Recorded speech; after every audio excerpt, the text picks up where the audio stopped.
BJP আর তৃণমূল রাজনৈতিকভাবে কখনোই কিন্তু এক নয়। এই দুই দলকে এক সারিতে রাখতে একেবারে নারাজ সিপিআইএমএল।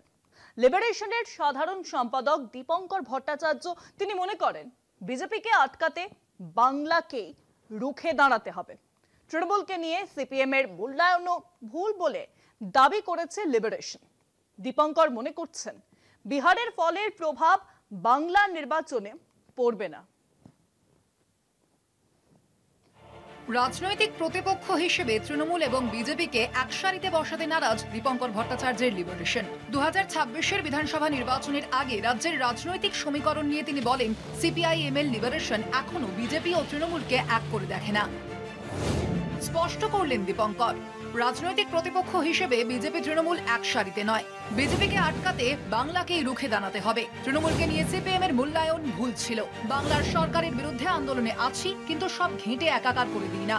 যারা চাইছে বাংলার সরকার যাক, বিজেপি আসুক, সেই দলে সিপিআইএমএল লিবারেশন নেই। তৃণমূল সরকার আছে কি নেই তা নিয়ে বামপন্থার পুনর্জাগরণ হবে না। বাংলায় বামপন্থার পুনর্জাগরণ দরকার। তৃতীয় শক্তি উঠে আসুক।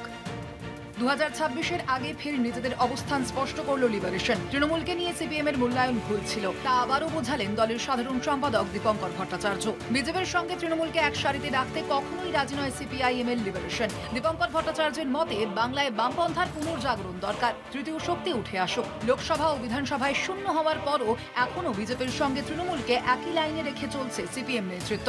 লিবারেশনের কাছে সিপিএম এর এই মূল্যায়ন যে ভুল, সেটা ফের স্পষ্ট করলেন দীপঙ্কর ভট্টাচার্য। কলকাতা টিভি।